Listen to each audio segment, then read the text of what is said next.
বেণীমাধব, মালতীবালা বালিকা বিদ্যালয়। কবি জয় গোস্বামী। বেণীমাধব, বেণীমাধব, তোমার বাড়ি যাব। বেণীমাধব, তুমি কি আর আমার কথা ভাবো? বেণীমাধব, মোহন বাঁশি তমাল তরুমূলে বাজিয়েছিলে, আমি তখন মালতী স্কুলে। ডেস্কে বসে অঙ্ক করি, ছোট্ট ক্লাস ঘর, বাইরে দিদিমণির পাশে দিদিমণির বর। আমি তখন নবম শ্রেণী, আমি তখন শাড়ি। আলাপ হলো বেণীমাধব, সুলেখাদের বাড়ি।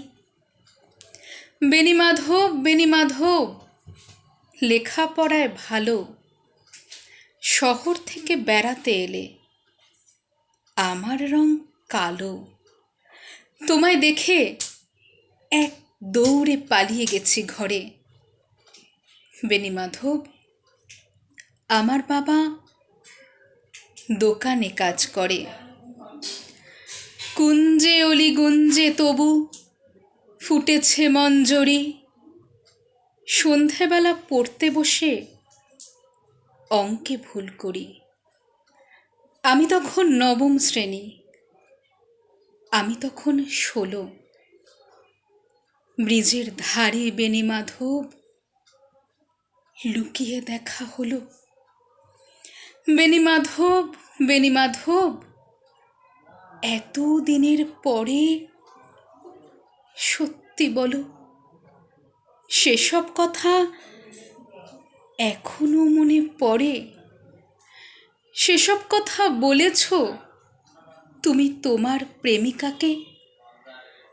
আমি কেবল একটি দিন তোমার পাশে তাকে দেখেছিলাম, আলোর নিচে, অপূর্ব সে আলো। স্বীকার করি, দুজনকেই মানিয়েছিল ভালো। জুড়িয়ে দিল চোখ আমার, পুড়িয়ে দিল চোখ। বাড়িতে এসে বলেছিলাম ওদের ভালো হোক। রাতে এখন ঘুমোতে যাই একতলার ঘরে, মেঝের উপর বিছানা পাতা, জ্যোৎস্না এসে পড়ে। আমার পরে যে বোন ছিল চোরা পথের বাঁকে মিলিয়ে গেছে, জানি না আজ কার সঙ্গে থাকে।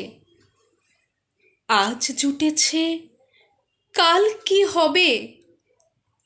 কালের ঘরে শনি, আমি এখন এই পাড়ায় সেলাই দিদিমণি।